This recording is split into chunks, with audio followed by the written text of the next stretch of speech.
Baik.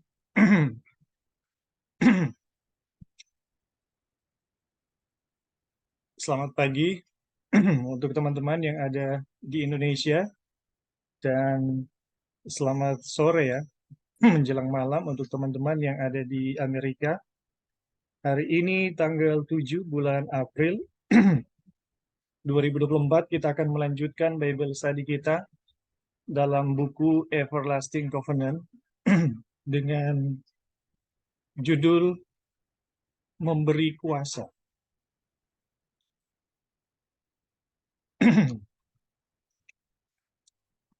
Baik teman-teman, tadi kita sudah mendengarkan kesaksian dan puji Tuhan untuk pekerjaan Tuhan dimanapun kita berada. Saya percaya Tuhan turut bekerja ya dalam segala keadaan untuk mendatangkan kebaikan bagi kita semua, untuk menuntun jiwa-jiwa. Dan Tuhan sangat merindukan menggunakan kita sebagai alat yang kecil untuk pekerjaannya yang sangat besar. Dan teman-teman, saat ini kita akan belajar bagaimana Musa dipanggil ya. Musa dipanggil dalam pekerjaan Tuhan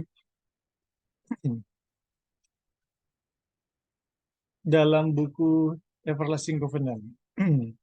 Jadi teman-teman, kalau kemarin kita telah belajar ya, bagaimana Musa dipanggil ya, ketika Tuhan mendatangi Musa ya. Musa, eh,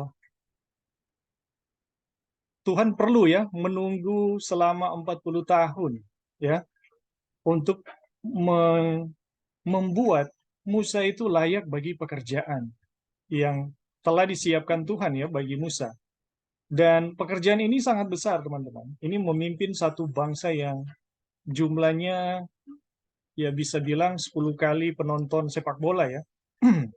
Sekitar 2 juta umat. Itu bukan kecil ya, teman-teman. Dan Musa harus dipersiapkan. Nah, teman-teman, kalau kita membandingkan bagaimana kita telah belajar ya, bagaimana kemarin kita belajar dalam buku ini kehidupan Musa sebelum dan sesudah 40 tahun. Jadi pada saat sebelumnya Musa dipanggil oleh Tuhan, Musa itu keras ya. Musa itu keras.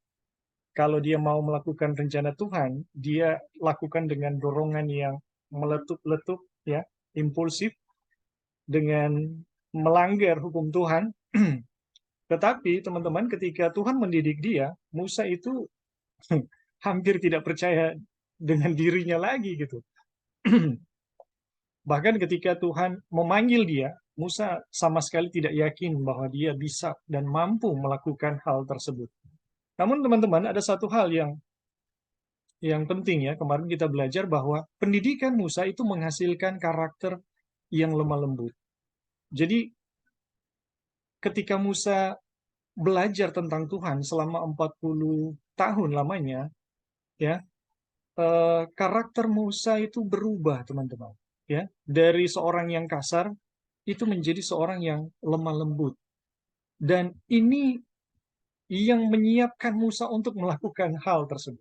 Dari seorang yang percaya diri, sangat yakin bahwa dia mampu, menjadi sama sekali nggak yakin ya, nggak yakin bahwa dia itu mampu. Dan teman-teman, eh, ini adalah satu pelajaran penting yang kita telah pelajari kemarin ya, bahwa eh, di dalam pengalaman Musa kita melihat bahwa panggilan Tuhan itu membutuhkan satu pendidikan yang akan mempersiapkan mereka ya untuk pekerjaan tersebut. Dan ciri khas dari pendidikan Tuhan itu adalah karakter yang lemah lembut. Dan kita belajar teman-teman, pembenaran oleh iman itu sangat dekat dengan, tidak terpisahkan, bukan sangat dekat, tidak terpisahkan dengan karakter yang lemah lembut. Dan hanya mereka ya, kita belajar kemarin, hanya mereka yang memiliki hati yang lembut ya, yang bisa memiliki kerajaan surga atau memiliki bumi ya, yang akan memiliki bumi. Yang kita tahu bersama bumi yang diartikan ya, yang dimengerti ini bukan bumi yang sekarang ini ya, tapi bumi yang akan datang.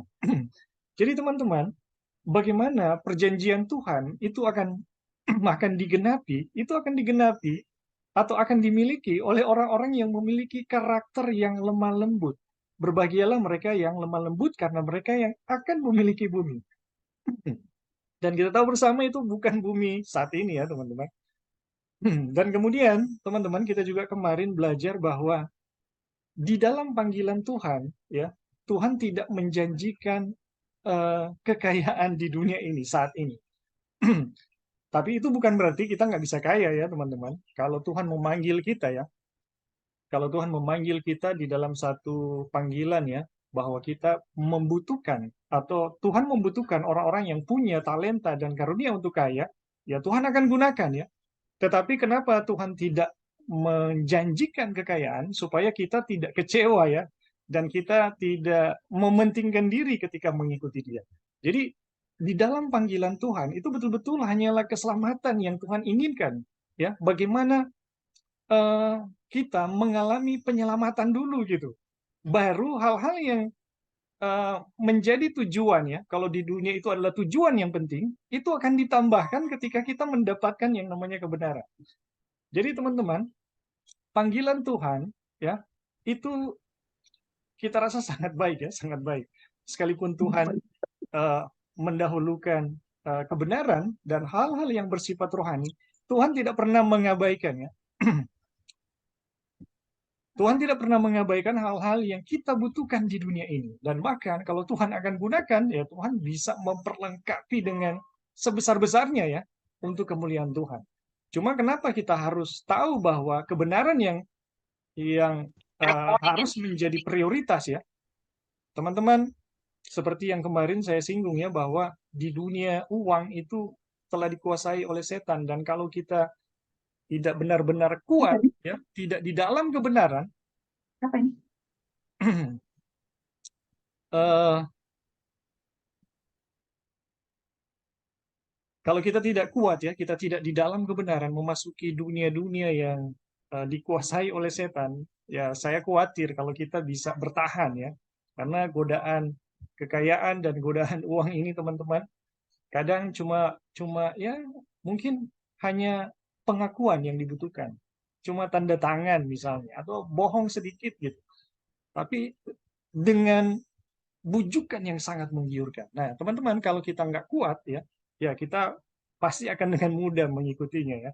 Atau bisa bisa lebih lagi dari itu, kita justru menjadi alat setan untuk memajukan pekerjaan-pekerjaan setan. Jadi teman-teman, kenapa Tuhan mendahulukan ya kebenarannya daripada hal-hal materi, yaitu demi kebaikan kita ya, demi kebaikan kita. Dan supaya kita tidak mengikuti dia menjadi kecewa ya, karena panggilan Tuhan kadang-kadang apa ya teman-teman, kadang bisa melepaskan semua yang kita miliki.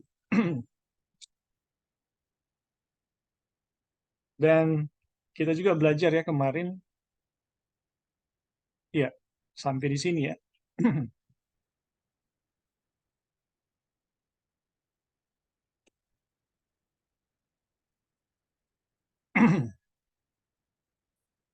Ya, jadi sampai di situ tadi yang kita pelajari kemarin, bahwa ini adalah satu aplikasi ya, bagaimana Tuhan memanggil manusia ya. Dari cerita bagaimana Tuhan memanggil Musa, teman-teman, kita belajar bagaimana Tuhan memanggil manusia. Dan kemudian kita ikuti ya kisah panggilan Musa. Adapun Musa, ya, ia biasa mengembalakan kambing domba Yitro mertuanya, imam di Median. Sekali ketika ia menggiring kambing domba itu ke seberang padang gurun, sampailah ia ke gunung Allah, yakni gunung Horeb. Lalu malaikat Tuhan menampakkan diri kepadanya di dalam nyala api yang keluar dari semak duri. Lalu ia melihat, lalu ia lalu ia melihat dan tampaklah semak duri itu menyala, tetapi tidak dimakan api. Ya, ini menarik sekali ya. Musa jadi apa ya? Heran gitu. Ada api tapi tidak memakan semak. Musa berkata, ya, ini Musa penasaran teman. Baiklah aku menyimpang ke sana ya untuk memeriksa penglihatan yang hebat itu. Ya, mengapakah tidak terbakar semak duri itu? Nah, kemudian ketika dilihat Tuhan, jadi Musa ini sementara mendatangi ya semak duri itu, dan di situ Tuhan ya teman-teman, ketika dilihat Tuhan bahwa Musa menyimpang dan memeriksanya, berserulah Tuhan dari tengah-tengah semak duri itu kepadanya. Jadi teman-teman, ternyata semak duri itu adalah hadirat Tuhan ya. Dan penampakan itu sengaja ditunjukkan Tuhan untuk menarik Musa datang mendekat kepadanya. Dan ketika Musa apa ya eh, tertarik untuk penasaran ya untuk mencari tahu apa itu, nah ternyata di situ adalah ada Tuhan ya, dan kemudian Tuhan berfirman, Musa, Musa, dan ia menjawab, ya Allah. Nah ini luar biasa teman-teman. Jadi dari pengalaman ini sebenarnya kita bagaimana Musa bisa tahu ini suara Tuhan ya teman-teman. Jadi teman-teman dari pengalaman ini kita bisa lihat bahwa 40 tahun telah membuat Musa itu akrab dengan Tuhan. Sehingga ketika Tuhan berfirman, Musa langsung tahu ini adalah Tuhan. Jadi ketika Tuhan memanggil Musa, Musa, Musa langsung menjawab, iya Tuhan. Musa nggak menjawab, siapa ini ya? Enggak teman-teman, tapi Musa tahu ini adalah Tuhan. Jadi pengalaman Musa selama 40 tahun itu telah membuatnya akrab dengan suara Tuhan. Lalu ia berfirman, janganlah datang dekat-dekat, janganlah datang dekat-dekat. Tanggalkan kasutmu dari kakimu, sebab tempat di mana engkau berdiri adalah tanah yang kudus. Wah, ini hadirat Tuhan ya, teman-teman. Kemudian, lagi ia berfirman, akulah Allah ayahmu, Allah Abraham, Allah Ishak dan Allah Yakub. Jadi teman-teman, ini Tuhan menyatakan diri. Ya, jadi kalau mungkin biasa hanya dalam bisikan ya, dalam bisikan, sekarang Tuhan menyatakan diri lewat eh, perapian yang menyala di semak duri. Kemudian menyatakan diri, akulah Allah ayahmu, Allah Abraham, Allah Ishak dan Allah Yakub. Lalu Musa menutupi mukanya sebab ia takut memandang Allah. Ini rasa hormat ya teman-teman. Dan Tuhan berfirman, aku telah memperhatikan dengan sungguh-sungguh kesengsaraan umatku ya di tanah Mesir, dan aku telah mendengar seruan mereka yang disebabkan oleh pengerah-pengerah mereka atau mandor-mandor mereka ya. Aku mengetahui penderitaan mereka, sebab itu aku telah turun untuk melepaskan mereka dari tangan orang Mesir dan menuntun mereka keluar dari negeri itu ke satu negeri yang baik dan luas, suatu negeri yang berlimpah-limpah susu dan madunya, ke tempat orang Kanaan, orang Het, orang Amori, orang Feris, orang Hewi, orang Yebus. Sekarang seruan orang Israel telah sampai kepadaku. Juga telah kulihat betapa kerasnya orang Mesir menindas mereka. Jadi sekarang, pergilah, aku mengutus engkau kepada Firaun untuk membawa umatku, orang Israel, keluar dari Mesir. Jadi teman-teman, inilah pengalaman bagaimana uh, Tuhan menampakkan diri kepada Musa, ya. Tuhan menampakkan diri dan uh, memberikan panggilan, ya, memberikan uh, apa ya, kuasa ya kepada Musa, commission ya kepada Musa untuk membebaskan umat, karena Tuhan sendiri telah mendengarkan seruan, ya Tuhan sendiri telah mendengarkan jeritan dari bangsa Israel ketika ditindas. Jadi teman-teman, ini pelajaran yang bagus sekali ya, bagaimana kita melihat pengalaman Musa dipanggil untuk satu pekerjaan, dan kenapa Musa dipanggil, alasannya diberikan ya kepada kita bahwa ini karena Tuhan semacam apa ya, telah tergerak ya dengan jeritan atau dengan seruan atau dengan penderitaan dari bangsa Israel yang ditindas oleh orang Mesir. Dan Tuhan menjanjikan kelepasan dan menempatkan mereka di tanah yang sangat baik, berlimpah susu dan madunya. Aduh, ini luar biasa teman-teman. Jadi dari pengalaman Musa dipanggil, kita melihat bahwa Tuhan itu tahu persis siapa kita, ya teman-teman. Dia tahu jeritan hati kita. Tuhan tidak pernah melewatkan ya penderitaan-penderitaan yang kita alami, penindasan-penindasan yang kita rasakan oleh apapun itu ya teman-teman. Tuhan tahu persis, dan ada waktunya bagi Tuhan, teman-teman, untuk membebaskan kita. Dan ini luar biasa, teman-teman. Ini merupakan satu perjanjian yang kita lihat bagaimana Tuhan menggenapi perjanjiannya. Nanti kita akan pelajari lebih lebih lanjut ya, teman-teman. Jadi dari sini, teman-teman, kita belajar bagaimana Musa dipanggil ya. Musa dipanggil dan latar belakangnya kenapa ya, untuk membawa Israel keluar dari tanah Mesir. Oke, teman-teman, sebelum lanjut, ini karena belum ada penjelasan ya, kita lanjut dulu ya, baru teman-teman kasih komentar. Hamba Tuhan hanya sebuah instrumen. Kita tidak perlu membahas detail penolakan Musa. Ini tidak dibicarakan ya. Dan penerimaan terakhirnya untuk amanat ilahi. Sekarang dia benar-benar cocok untuk tugas itu. Jadi teman-teman, justru ya, dari mana?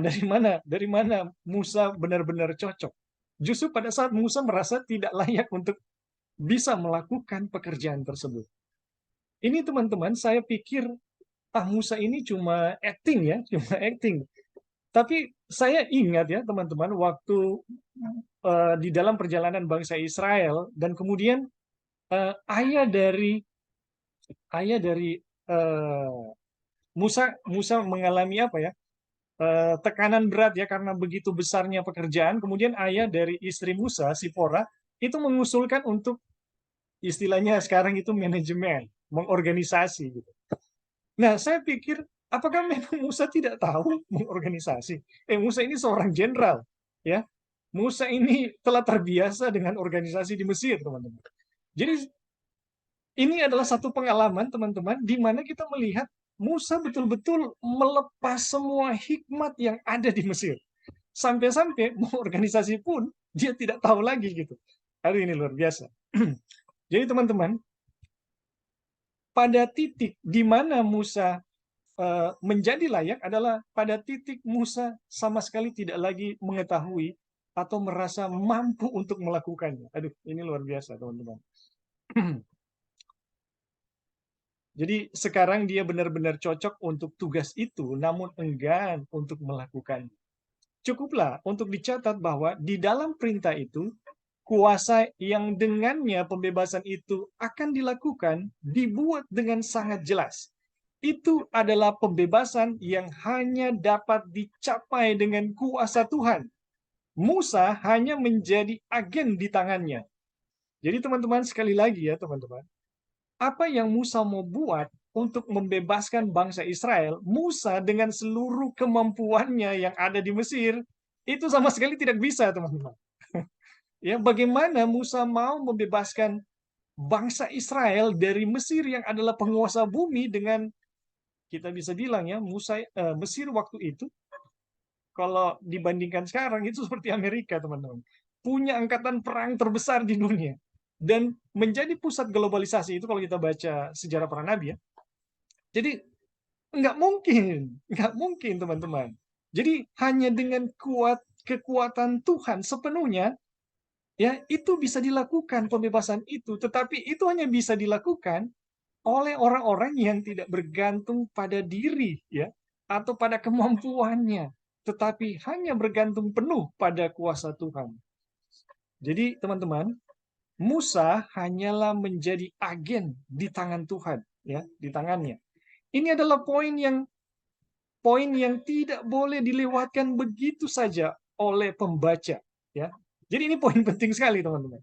Bagaimana Musa itu hanyalah agen ya, bukan yang menentukan ya, bukan power ya, bukan kekuatan itu sendiri.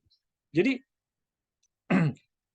ini adalah poin yang tidak boleh dilewatkan begitu saja oleh pembaca karena hamba-hamba Allah masih ditugaskan untuk memimpin umat-umatnya keluar dari Mesir. Aduh, teman-teman, pengalaman Musa ya memimpin bangsa Israel ternyata akan menjadi pengalaman kita masing-masing ya untuk memimpin umat-umat yang lain mungkin dalam skala yang kecil, satu dua orang ya, satu dua keluarga, teman-teman. Tetapi prinsip yang sama yang dilakukan Musa itu akan kita alami juga. Di mana kita harus sadar bahwa kita melakukan pekerjaan Tuhan, kita hanyalah instrumen, agen di tangannya. Kekuatan dan keberhasilan itu tidak bergantung pada diri kita dan kemampuan atau talenta atau karunia-karunia kita. Sepenuhnya ada di tangan Tuhan. Jadi teman-teman, karena kita ya hamba-hamba Allah masih ditugaskan untuk memimpin umatnya keluar dari Mesir, maka penting bagi mereka untuk mengingat kuasa yang mereka gunakan. Nah, di sini dalam konteks berbicara ya, untuk berbicara. Ketika Musa berkata bahwa dia tidak fasih atau secara harafiah, bukan orang yang pandai berkata-kata, tetapi lambat bicara dan lidahnya lamban, Tuhan berfirman, siapakah yang menjadikan mulut manusia? Atau siapakah yang menjadikan orang bisu atau tuli, atau orang melihat, atau orang buta? Bukankah aku Tuhan? Waduh, teman-teman, di satu titik Musa telah sampai di titik dia tidak yakin lagi bahwa dia itu punya kemampuan berbicara, ya, punya hikmat, ya. Padahal dia sebelumnya ya kita telah pelajari dia ini orator. Orator ini biasanya tampil di depan ya teman-teman.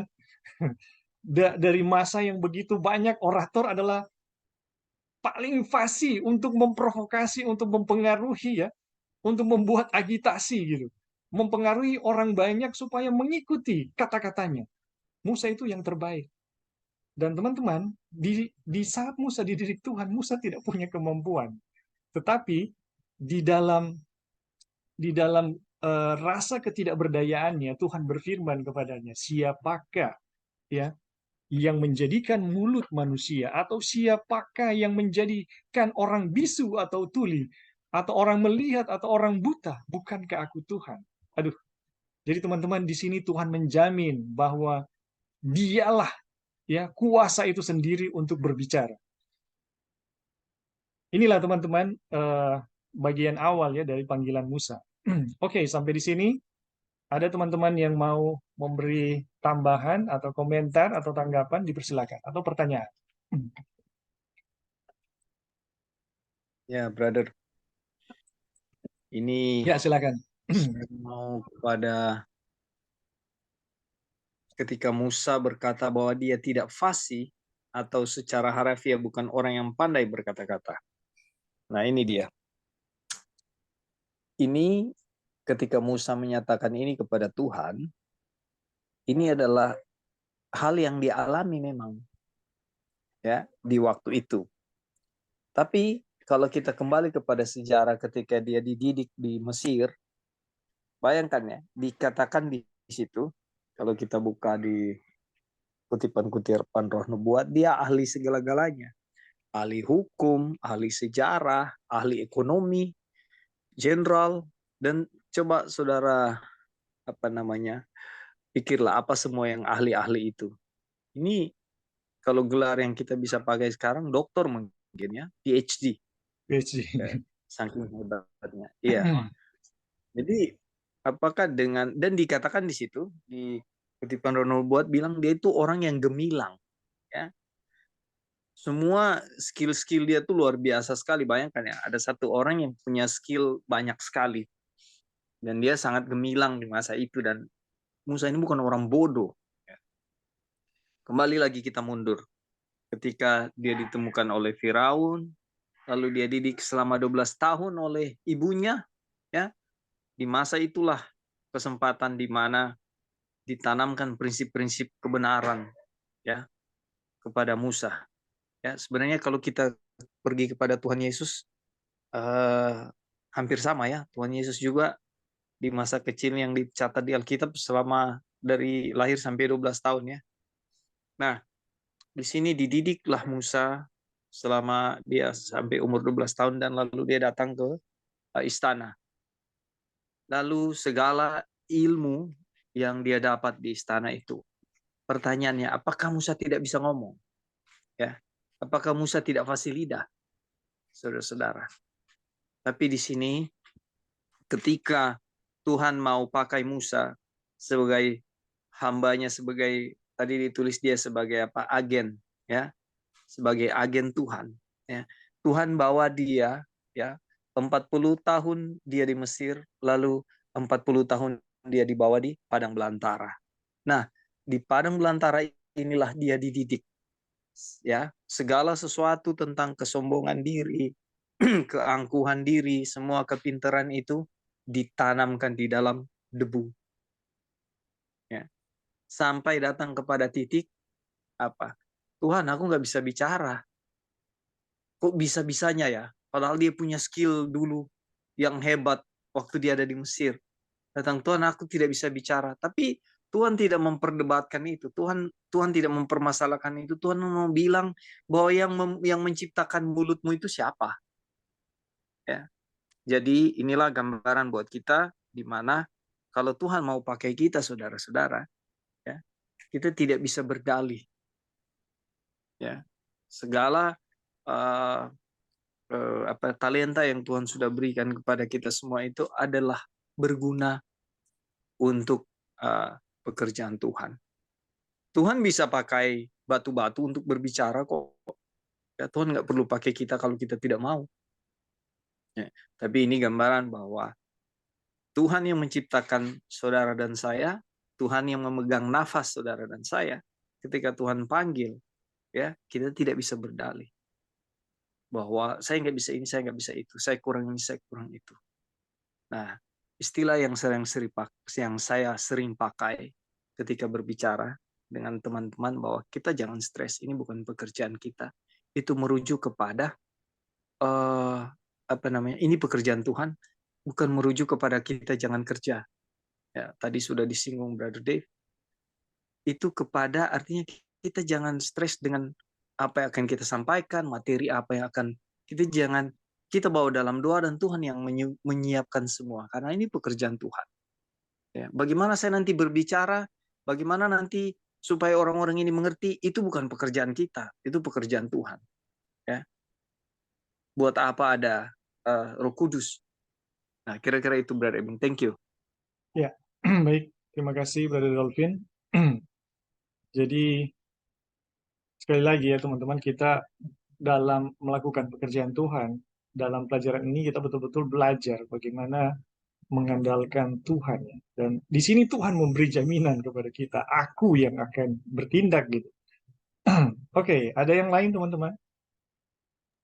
Boleh Bing tambahan Bing. Ya, silakan Brother Ronald.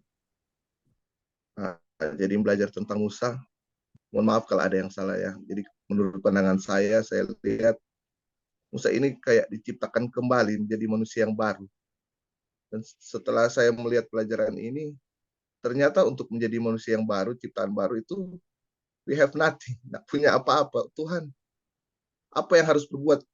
Jadi banyak yang menganggap menjadi manusia baru itu saya sudah suci lah atau apa, tapi ternyata untuk menjadi manusia yang diperbaharui, diciptakan kembali itu tidak ada apa-apanya. Jadi memang bergantung sepenuhnya pada Tuhan. Seakan-akan saya hanya mengatakan Tuhan, pakailah aku gitu. Aku tidak bisa apa-apa, pergunakanlah aku. Jadi seperti Musa, begitulah. Itulah aja Bing tambahan. Iya, baik. Terima kasih Brother Onek untuk tambahannya. Jadi teman-teman, betul sekali ya. Jadi kalau kita bandingkan ya, bagaimana Musa di awal dan Musa di akhir, ketika Tuhan panggil ya, di awal Musa itu semacam begitu pedenya ya, oh saya pasti mampu ini cuma 2 orang ini kecil. Tapi ternyata untuk 2 orang saja yang berkelahi, Musa tuh sudah tidak bisa menyelesaikannya teman-teman. Bagaimana dia akan memimpin satu bangsa yang keras kepala gitu. Waduh, lebih tidak layak lagi. Tapi justru teman-teman, di akhir pendidikan Musa, ketika Musa merasa tidak yakin lagi bahwa dia mampu, disitulah kita melihat dia sangat mudah untuk menggapai kekuatan Tuhan yang melebihi segala kelemahan manusia. Oke, terima kasih Brother Onang untuk tambahannya. Ada teman-teman yang lain? Halo Bing. Silakan Joy. Ini kita lihat pelajarannya yang mengenai berbicara ya.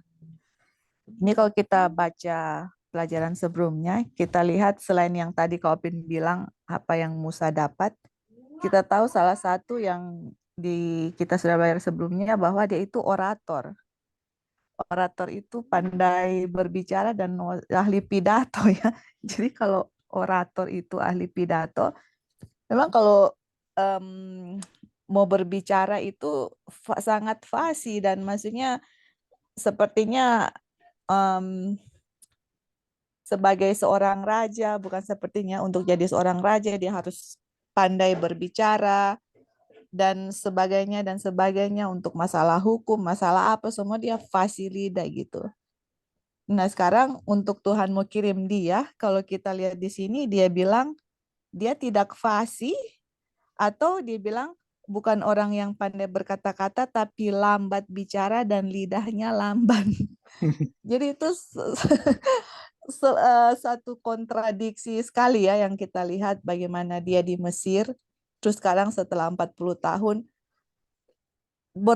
totally opposite, maksudnya bertolak belakang sekali dari mana Musa sebelumnya terus sekarang gitu, yang keadaannya sekarang gitu. Yang mungkin seperti Petrus mungkin dulu sekarang sudah seperti yang tidak bisa berbicara, tidak fasih atau lamban dia punya lidahnya lambat bicara. Jadi kita lihat di sini bahwa ini yang Ellen White bilang ya, pembenaran oleh iman. Di saat kita belajar pembenaran oleh iman, semua kesombongan, glory atau kemuliaan atau kesombongan manusia itu diletakkan di debu tanah. Jadi kita lihat di sini bahwa Musa punya kondisi sekarang berada di situ. Semua kesombongan keahlian yang dia dapat di Mesir itu udah nggak ada lagi di pikirannya gitu. Jadi yang ada di pikirannya ini saya nggak bisa apa-apa. Nah kita lihat di sini di saat kita merasa kita nggak bisa apa-apa, di saat kita merasa semua kita punya kemampuan, kita punya talenta, kita punya apa itu istilahnya kita nggak bisa bikin apa-apa tanpa Tuhan. Dan kita merasa bahwa kita nggak bisa apa-apa. Nah kita lihat di situ bahwa disitulah Tuhan menggunakan kita, karena Tuhan nggak bisa menggunakan orang yang merasa wah iya kalau saya nggak bisa jago bicara Tuhan nggak akan pakai karena saya jago bicara Tuhan. Jadi akan ada kredit di diri kita yang mana oh iya karena saya jago bicara orang ini bertobat, saya jago ini orang ini begini. Semua kreditnya akan diberikan kepada manusia itu sendiri gitu. Dan Tuhan juga nggak mau untuk menggunakan orang-orang seperti itu karena orang-orang seperti itu bisa saja jadi hilang dengan kesombongan mereka dan mengambil kredit untuk diri mereka sendiri gitu.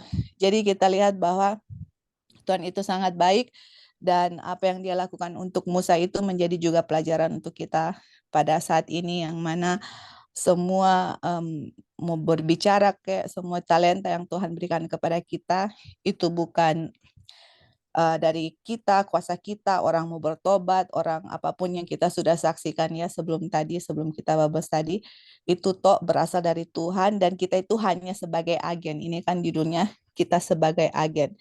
Dan kalaupun kita merasa kita nggak, Tuhan saya nggak bisa begini, saya nggak bisa begitu. Nah ini juga pelajaran untuk kita bahwa emang yang jadikan kamu punya lidah itu siapa? Orang yang tuli aja saya bisa buat dia bisa berbicara seperti itu. Jadi bukan ada satu alasannya untuk kalau Tuhan sudah memanggil kita dan kita saya nggak bisa ini, saya nggak bisa ini. Teman-teman kalau Tuhan sudah panggil kita, kalau kita benar-benar percaya akan kuasa Tuhan dalam pekerjaan ini, Tuhan akan menggunakan kuasanya untuk melakukan apa saja untuk pekerjaannya bisa disampaikan kepada orang-orang yang membutuhkan. Oke, thank you, Bing.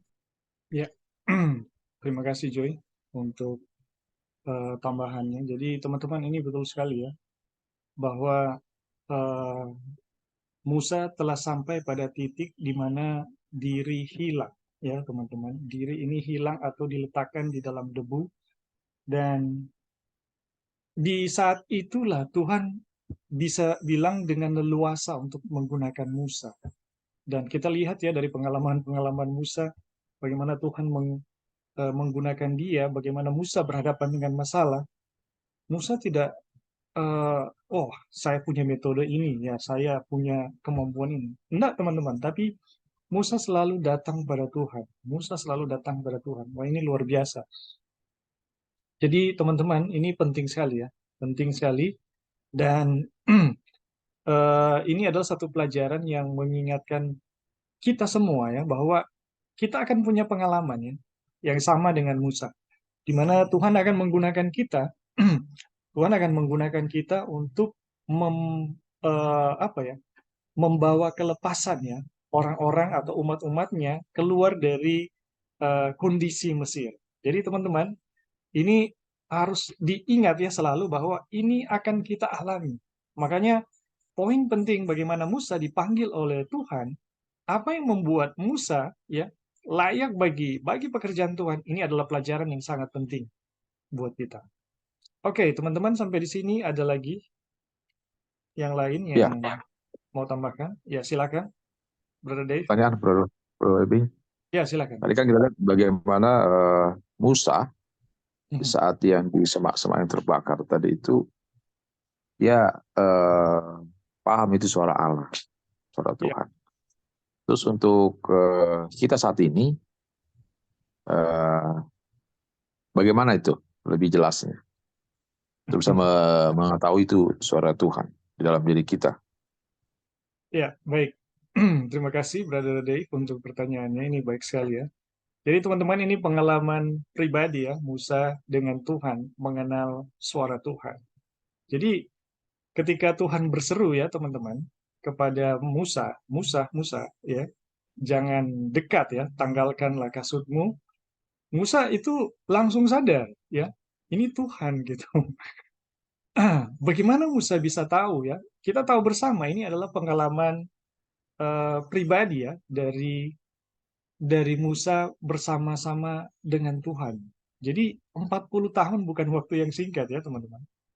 40 tahun itu telah mendidik Musa di dalam satu suasana yang bisa bilang sangat-sangat kondusif ya untuk belajar tentang Tuhan. Jadi pesan-pesan alam baru getaran-getaran alam ini membawa Musa untuk bisa mengenal siapa Tuhan.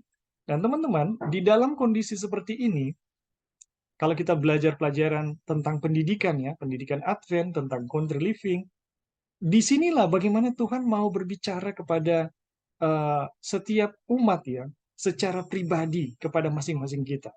Dan teman-teman, saya rasa Musa telah mengalami apa yang menjadi tujuan pendidikan, mengenal suara Tuhan.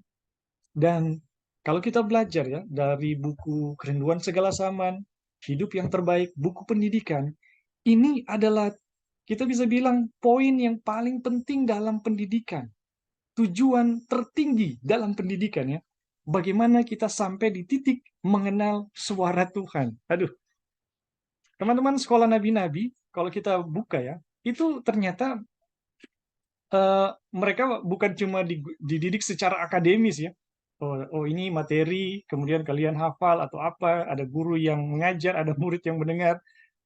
Ternyata bukan cuma itu teman-teman. Mereka diajar bagaimana untuk mengikuti gerakan Roh Kudus dan mendengarkan suara Tuhan.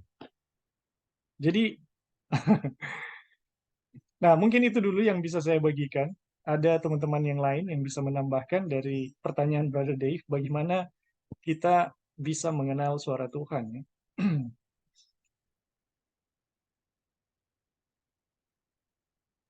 Halo Bing. Ya, silakan Joy. Ya jadi kita bisa tambahkan pertanyaannya itu sangat bagus, dan waktu lalu kayaknya Ebing juga pernah tanya mengenai yang waktu kita bagikan ada tiang awan, tiang api itu. Terus Ebing tanya kalau di saat kita itu apa. Jadi mungkin itu pertanyaannya sama, dan kita bisa lihat bahwa ketika Tuhan itu berbicara kepada kita, kalau kita benar-benar ya punya relationship dengan Tuhan, kita akan tahu. Dan satu hal yang kita akan bisa tahu bahwa mengerti akan suara Tuhan itu sama sekali tidak akan bertentangan dengan firman Tuhan itu sendiri atau Alkitab dan roh nubuat. Dan kalau kita lihat yang terjadi kepada Musa itu adalah suatu hal yang tidak normal gitu. Kok pohon terbakar terus tidak kehangus, atau pohonnya itu tidak istilahnya apa bahasa Indonesia, terbakar tapi enggak Nggak hangus hangus. lah, enggak jadi. Iya, enggak. Jadi itu satu hal tanda dari Tuhan yang tidak normal gitu. Nah, sometimes juga Tuhan menunjukkan kepada kita hal-hal yang bagaimana Tuhan, apakah ini benar atau enggak, apakah jalan yang kita ambil ini benar atau tidak, seperti itu. Tuhan akan kasih tanda-tanda yang it is impossible, dan akhirnya jadi impossible, atau ada orang-orang yang kita dengar ya, mereka punya kesaksian, itu luar biasa gitu. Mereka minta tanda itu, ada tanda-tanda seperti Gideon, kalau kita ingat cerita Gideon itu, yang minta tanda dari Tuhan, itu kan satu hal yang tidak normal ya, itu impossible gitu. Jadi orang berdoa, Tuhan, saya mau minta tanda dari Tuhan, ini yang mana yang Tuhan mau gitu. Dan kita minta sign, tanda yang nggak normal gitu ya, yang mau terjadi di alam kah, mau terjadi di manapun, dan Tuhan akan kasih, dan Tuhan tunjukkan gitu. Dan di saat Tuhan tunjukkan itu, kita akan lihat, oh itu ya benar-benar ini adalah memang dari Tuhan, seperti itu. Jadi kita tahu itu adalah Tuhan yang berbicara kepada kita, Tuhan yang mau kita bikin ini, Tuhan bikin itu. Tetapi first of all, guide yang utama yang kita tahu bahwa ini benar-benar adalah suara dari Tuhan, itu adalah Tuhan akan berbicara, memberikan suatu hal kepada kita itu yang akan sesuai dengan firman Tuhan dan juga roh nubuat ya. Jadi kita tahu di saat kita belajar dan firman Tuhan, dan Tuhan berbicara kepada kita, kita bisa tahu bahwa oke, ini adalah suara Tuhan. Ataupun ada hal yang kita memang mungkin kita tahu ya ini suara Tuhan, cuman kita aduh ini benar enggak ya, yang mau yakinkan ini apa memang benar ini Tuhan. Jadi minta tanda, dan tanda itu sometimes banyak orang minta hal-hal yang luar dari normal, seperti Musa pohon terbakar itu tapi tidak hangus, dan waktu itu terjadi, dan waktu itu kita oh ya benar-benar kita yakin oke, ini suara Tuhan, kita udah nggak ragu lagi untuk melangkah. Ya mungkin seperti itu, Bing. Thank you. Ya, terima kasih Joy untuk tambahannya. Jadi teman-teman, ini kita bisa bilang ya, ini memang satu pengalaman pribadi atau pendidikan pribadi Tuhan dengan kita masing-masing. Jadi Musa sampai di titik bisa mengenal suara Tuhan, bahwa ketika Tuhan berseru, Musa tahu ini Tuhan. Ini bukan barang baru saat itu ya teman-teman, tapi 40 tahun bukan waktu yang singkat. Musa di tengah-tengah alam, itu berarti Musa dikelilingi dengan getaran-getaran Tuhan, teman-teman. Dan suasana ini mendukung bagaimana roh Tuhan itu bisa lebih dikenal, ya. Dan kalau kita belajar, sekali lagi teman-teman, belajar mengenai sistem pendidikan ya, yang ya tentu yang roh nubuat ajarkan ya, itu poin yang paling penting ya dalam sistem pendidikan, itu adalah bagaimana anak-anak itu dididik sampai di titik mereka bisa mengenal dan mendengarkan suara Tuhan. Nah, ini penting sekali. Nanti teman-teman bisa baca buku pendidikan, ya. Teman-teman bisa baca kisah Yesus waktu masih kecil, ya, kisah Musa juga, ya. Ini adalah bagaimana ya, bagaimana anak-anak itu bisa mengenal suara Tuhan atau mendengarkan suara Tuhan. Ini adalah poin yang paling penting ya teman-teman dalam pendidikan. Dan bisa bilang sukses tidaknya seorang anak dalam satu sistem pendidikan ini tercapai atau tidak gitu. Dan sekolah nabi-nabi pun sama teman-teman.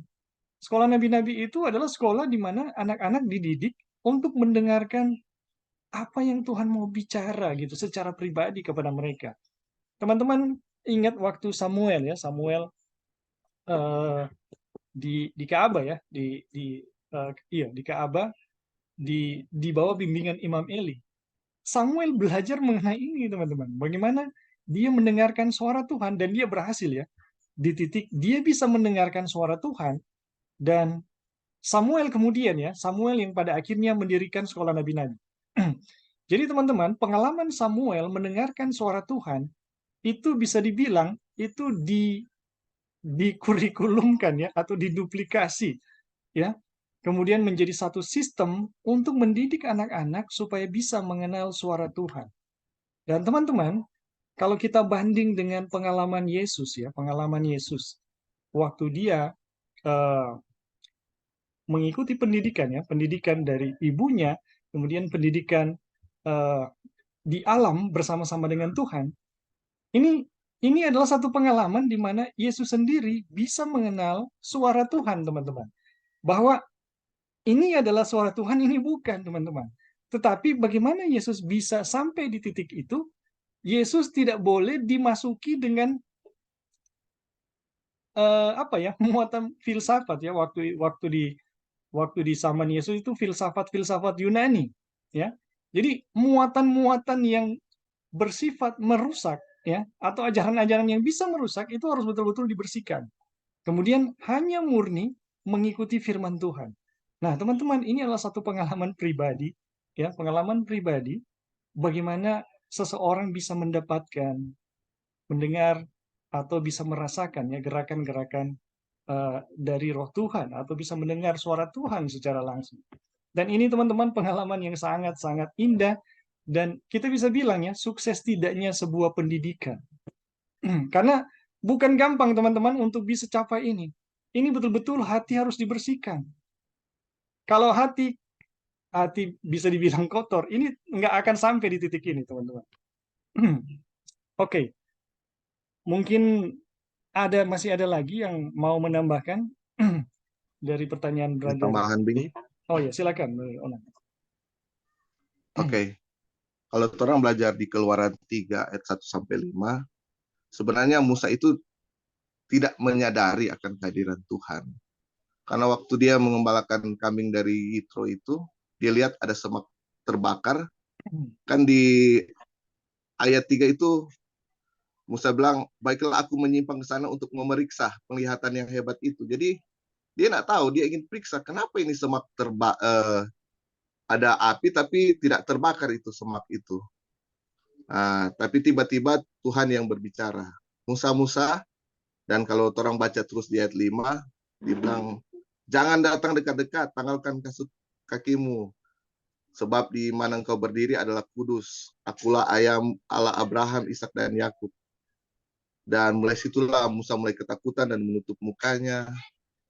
Jadi mungkin kita nak pernah mau tahu ini pelajaran pembenaran oleh iman kalau tidak ada yang menyampaikan atau menyatakan seperti itu. Kayak belajar tentang wahyu dan lain-lain. Maksudnya saat Tuhan berbicara baru kita menyadari ada inilah Tuhan gitu. Seperti Ebing bilang tadi tentang Elia ya, siapa itu? Samuel. Jadi Samuel, iya. Jadi dengan Tuhan berbicara maka Musa sadar bahwa itu Tuhan. Jadi seperti itu. Memang ada aplikasinya sih tentang semak yang terbakar itu, di mana ada juga tentang Sadrak, Mesak dan Abednego yang terbakar api, maksudnya dibakar tapi tidak terbakar.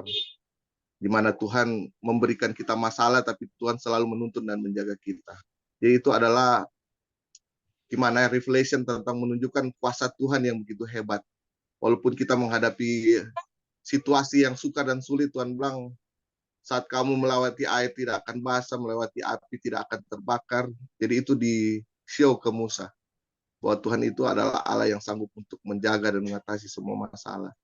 Dan waktu Musa mendengar suara Tuhan, baru dia sadar, oh ini Tuhan dan tempat itu adalah kudus. Itu saja, Bing. Thank you. Ya, baik. Terima kasih Brother Onang untuk tambahannya. Ya, Brother Adi. Silakan, Brother Adi. Oke, baik. Terima kasih, Ebing, kesempatan yang diberikan. Menarik sekali pembahasan pagi ini, kalau di pagi di Papua ya, di Indonesia. Saya melihat ada beberapa hal tapi intinya adalah saat Tuhan berbicara kepada seseorang itu pengalaman pribadi ya. Iya. Pengalaman pribadi yang tentunya kita tidak tahu apakah dia saat itu dia sedang memang benar-benar merasakan hadirat Allah. Yang jelas memang itu adalah hadirat Allah sesuai apa yang kita baca ya. Tetapi suara Tuhan itu juga bisa didengar oleh orang yang berdosa. Orang yang jatuh dalam dosa pun bisa mendengar suara Allah. Ya, contoh Ya. Adam dan Hawa saat mereka jatuh dalam dosa, mereka masih bisa mendengar suara Allah, betul ya? Ya. Mereka masih bisa mendengar suara Allah. Dan kalau kita lihat juga ada kisah tentang Balak ya, dalam kitab Balak bin Sipor. Kemudian waktu itu ada dia memanggil Bileam untuk mengutuk bangsa Israel toh. Tapi gantinya dia mengutuk, malah dia apa? Memberkati. Berkati. Nah, karena dorongan dari dalam dirinya itu mungkin dia mendengar suara Allah ya dalam dirinya. Dalam dirinya untuk mengatakan kebenaran, untuk mengatakan yang sesungguhnya. Jadi kalau saya lihat bagaimana Musa ini, dia memang mendengar suara Allah yang memang dia bukan baru kali itu dia dengar. Ya, saya percaya itu bukan pertama kali dia mendengar suara Allah. Karena kita bisa baca di ayat lain mengatakan bahwa domba-dombaku mengenal suaraku. Iya toh? Domba-dombaku mengenal suaraku. Jadi memang dia mengenal betul bahwa itu adalah suara Allah. Nah, coba kita bandingkan lagi dengan Abraham. Nah, ini ada agak sedikit kita bisa berpikir ya tentang Abraham ini. Kalau kita mau uji dengan Alkitab kan, waktu Abraham dipanggil untuk mempersembahkan anaknya Ishak itu, kan Allah suruh dia bunuh anaknya, betulkah tidak? Betul. Kan disuruh mempersembahkan anaknya berarti suruh menyembeli anaknya itu, gantinya domba. Tapi Iya. dia percaya bahwa itu suara Allah. Karena suara itu yang sudah sering menuntun dia selama ini, sejauh ini.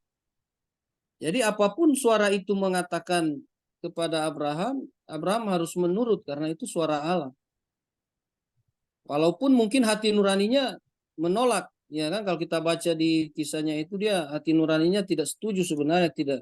Tapi karena itu suara Allah dia harus menurut.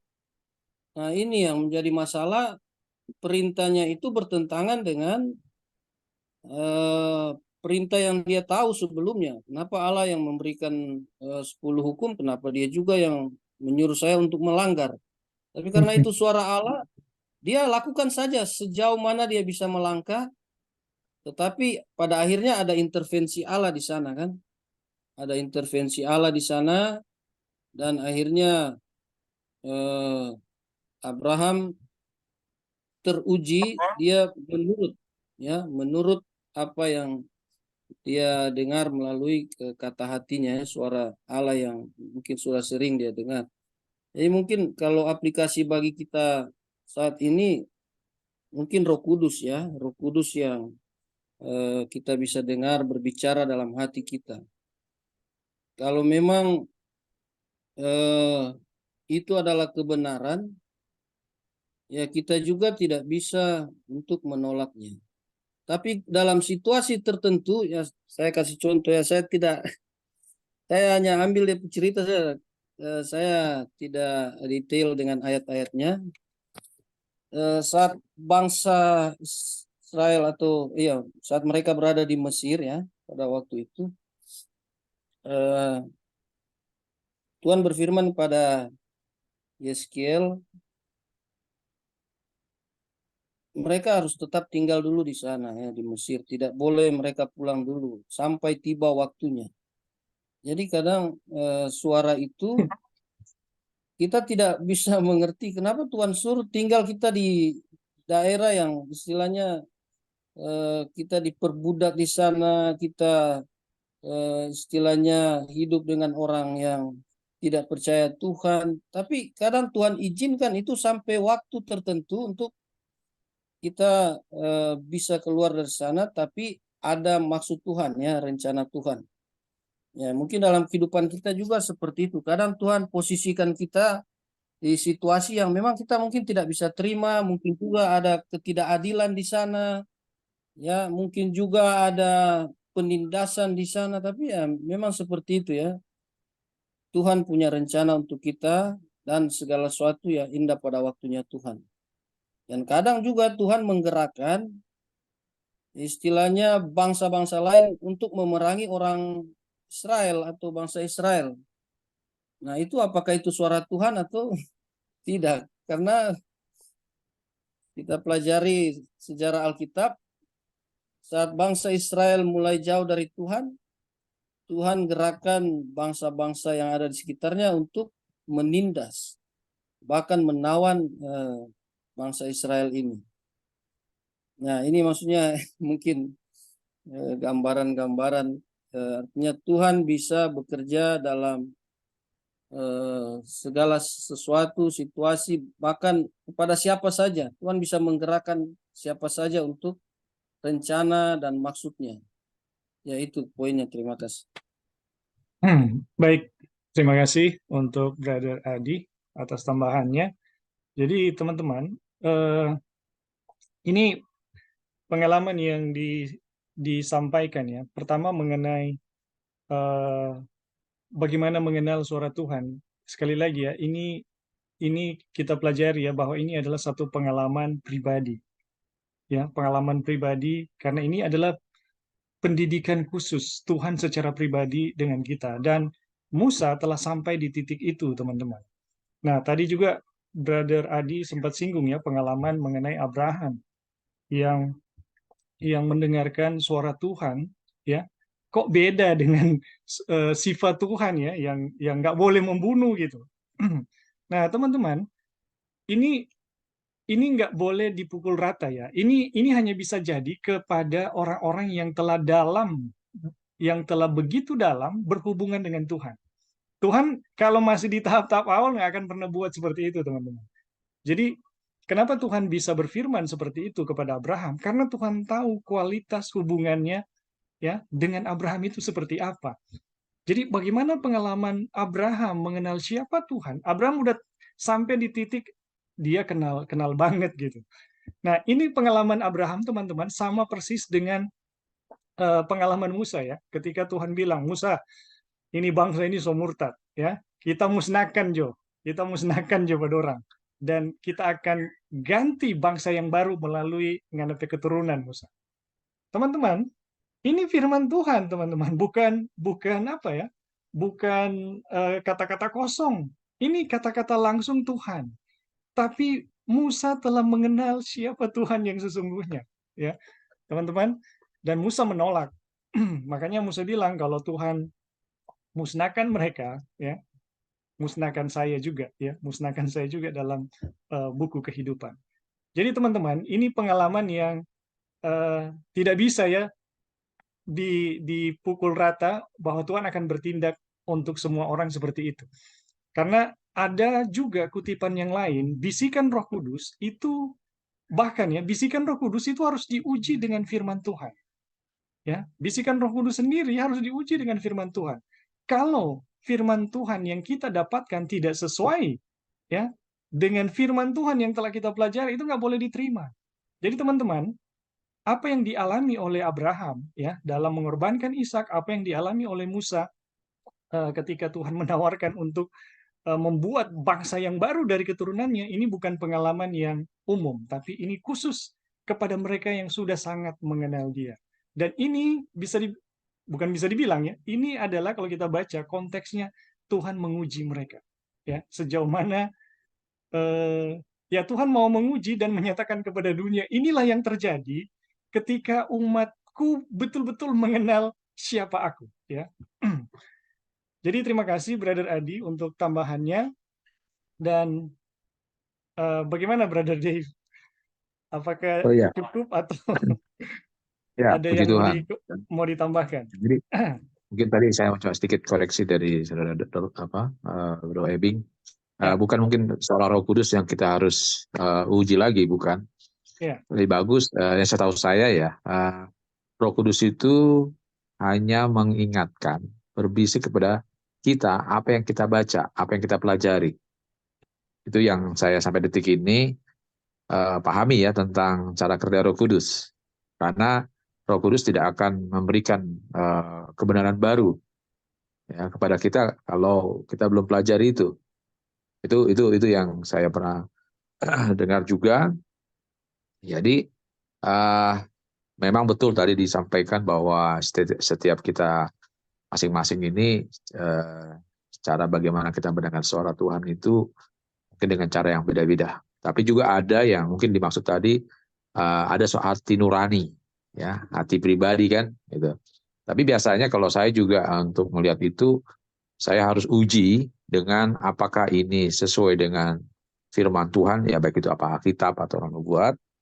Kalau dia memang itu mengarah ke sana, memang sudah sesuai dengan itu, kita lakukan, gitu. Nah, tapi seringkali di dalam kehidupan sehari-hari,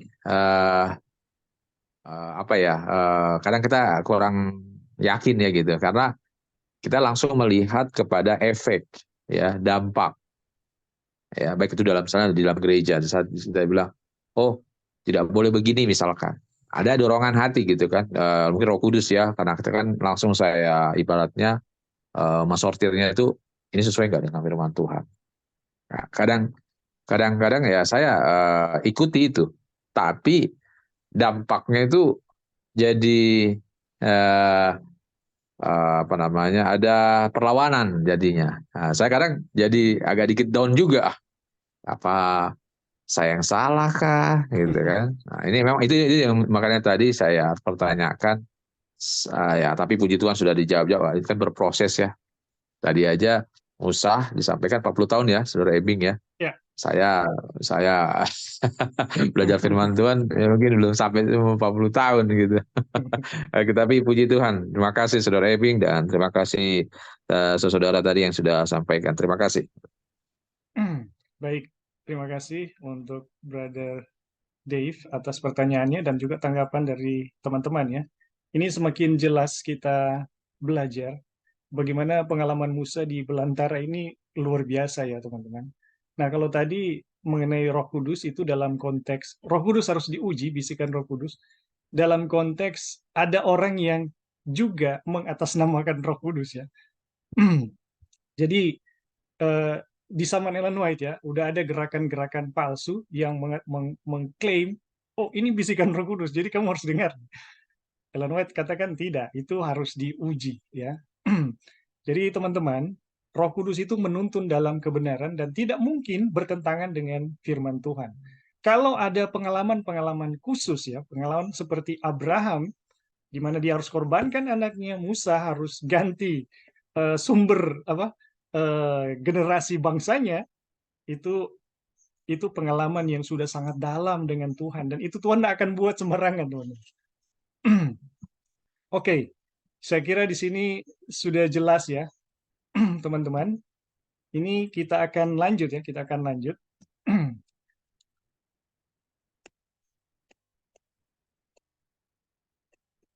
Roh memberikan ucapan. Apa yang diajarkan hal ini kepada kita sangat sederhana, yaitu ketika Tuhan mengutus seseorang dengan sebuah pekabaran, tidak menjadi masalah apakah dia dapat berbicara atau tidak, dia mungkin tuli dan bisu, namun jika dia maju terus dengan percaya kepada Tuhan, dia akan mampu. Dan saya sudah saksikan ini teman-teman, bagaimana ada beberapa teman ya yang punya, ya bisa dibilang hampir nggak punya talenta, bahkan ada yang gagap teman-teman. Kalau bicara dia putus-putus gitu kalau bicara, tapi ketika dia bicara firman Tuhan di depan umat atau dia mengajar firman Tuhan itu hilang. Dan ini betul-betul digenapi teman-teman. Jadi tidak menjadi masalah apakah dia dapat bicara atau tidak, dia mungkin tuli dan bisu, namun jika dia maju dengan percaya kepada Tuhan, dia akan mampu. Nah, ini kuncinya, teman-teman. Jadi, ketika kita tidak melihat pada kemampuan kita, ya, tapi hanya kepada Tuhan, kita akan mampu, teman-teman. Ketika waktunya tiba untuk berbicara sehingga semua orang mendengar dan mengerti, jadi ketika waktunya tiba untuk berbicara sehingga semua orang akan mendengar dan mengerti. Dan ini adalah keyakinan akan Tuhan. Teman-teman, saya bisa saksikan, teman-teman, saya sendiri adalah orang yang gagap, ya, orang yang gagap bicara, takut mau bicara gitu. Tapi seiring waktu ya dalam pendidikan Tuhan, saya melihat Tuhan mendidik sampai bisa berbicara di depan orang banyak, ya, bisa berbicara dengan lancar dan bisa dibilang cukup baik lah, teman-teman. Namun teman-teman, apa yang saya sadari dari pendidikan Tuhan itu, bahwa ini satu hal ya, jangan pernah berpikir bahwa bagaimana Tuhan mengubah. Ini yang terjadi. Saya menyadari bahwa kemampuan saya itu akan muncul ketika saya merasa dalam satu kesadaran, Tuhan, saya tidak mampu. Ya, saya tidak mampu, Tuhanlah yang berkuasa untuk meyakinkan orang atau melakukan pekerjaan Tuhan. Maka teman-teman, yang terjadi saya bisa berbicara. Tapi kalau saya dengan pedenya, teman-teman, mau berbicara, oh saya yakin saya mampu, itu justru gagal.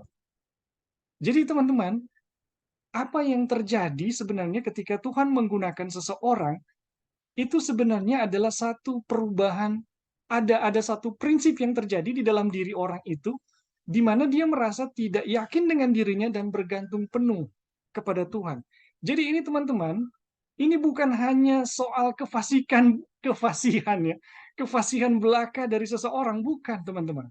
Kalau itu betul-betul didengar dan dimengerti yang membawa efek keselamatan, itu bukan soal kefasihan, oh dia fasih, oh dia memang terlahir bertalenta.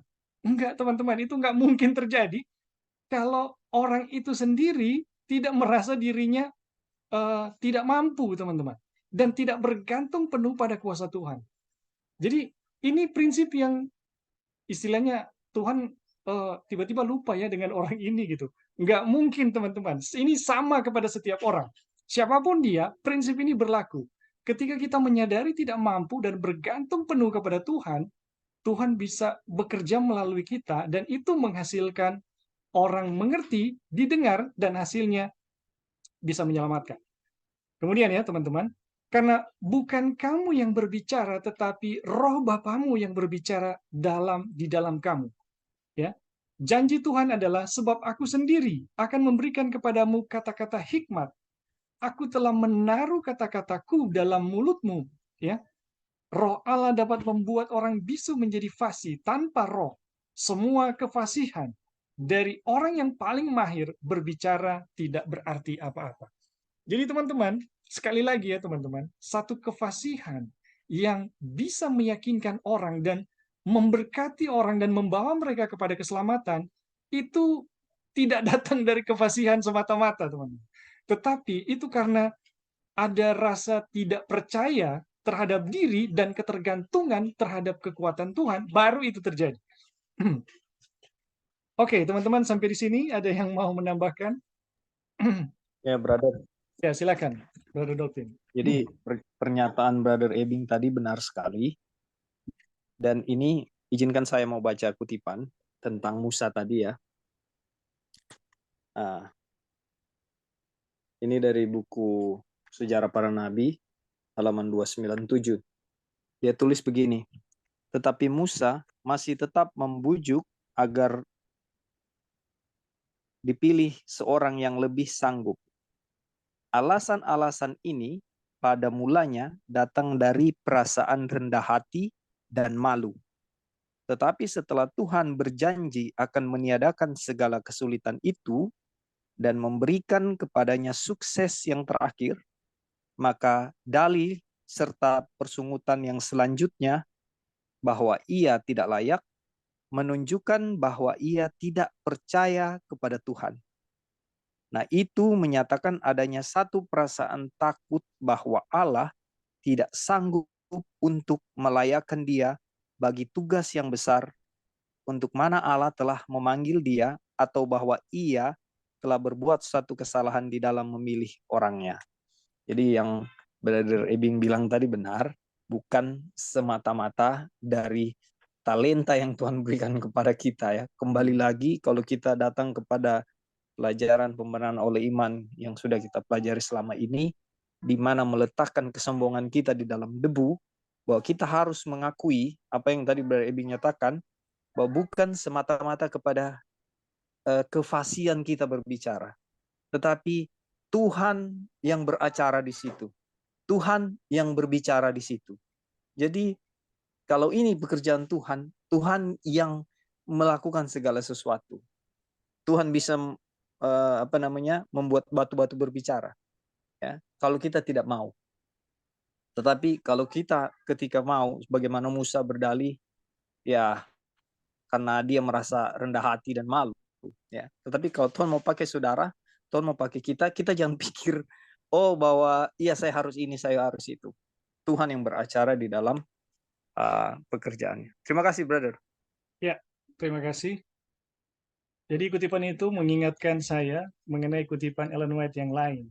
Kita harus rendah hati, tapi tidak boleh rendah diri. Nah, ternyata dalam kutipan itu, teman-teman, rendah diri yang berlebihan ya, itu tanda tidak percaya. Justru itu adalah diri itu sendiri gitu. Jadi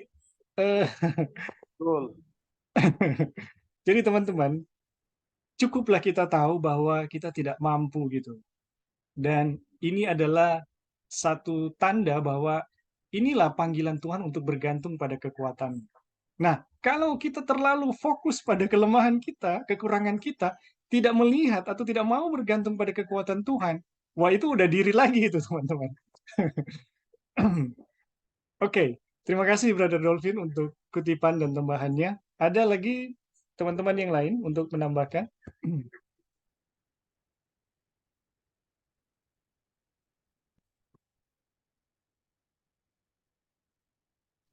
Ya, Ya, silakan Brother Adi.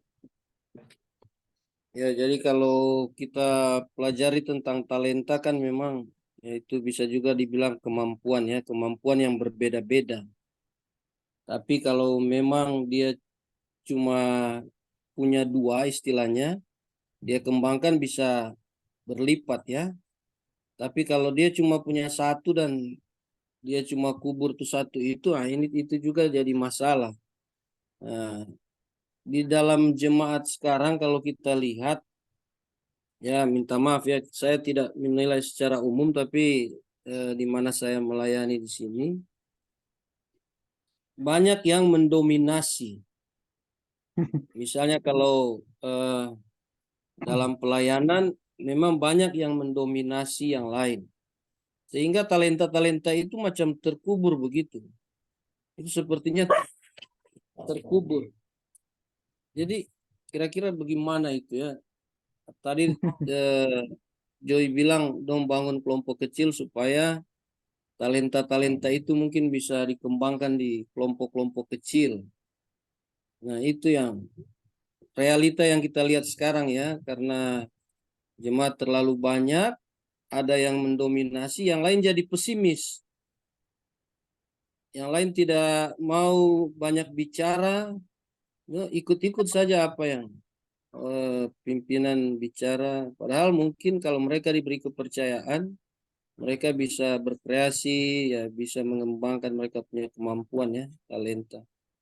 Ya itu saja mungkin Ya, apa.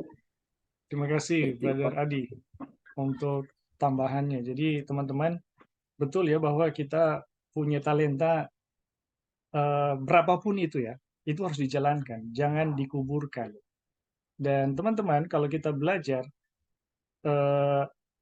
dari apa ya, dari konteks cerita itu ya, bahwa yang menguburkan ternyata tidak mengenal siapa Tuhan, ya, tidak punya satu apa ya, bisa dibilang hubungan secara pribadi dengan Tuhan untuk mengenal Tuhan. Makanya, karena dia tahu Tuhannya jahat, dia timbun gitu, dia kubur sehingga dia tidak menjalankan talentanya. Tapi bagi mereka yang menjalankan talenta itu karena mereka mengenal Tuhannya baik gitu, dan memang baik ya. Jadi teman-teman, sangat disayangkan kalau kita tidak menjalankan karunia atau talenta yang Tuhan sudah berikan. Jadi berapapun ya yang Tuhan telah berikan kepada kita, jalankan sebaik mungkin.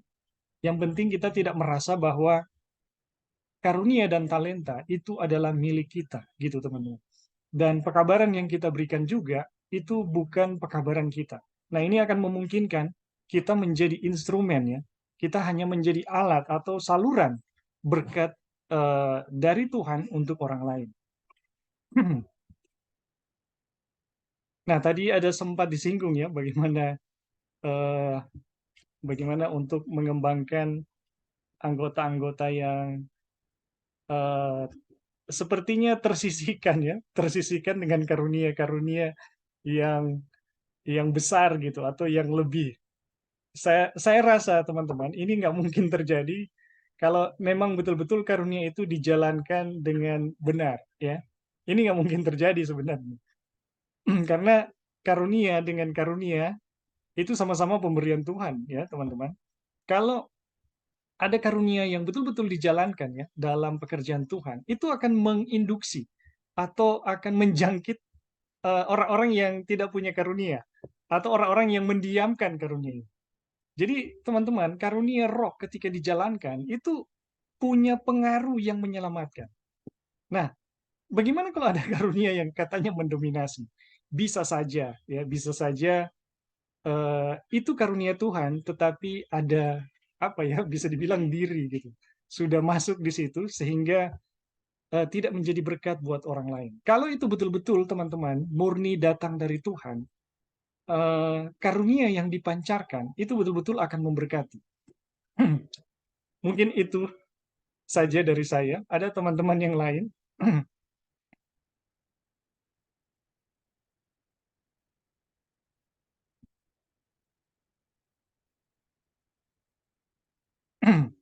Oke, teman-teman, ini sepertinya kita tidak bisa lanjut lagi.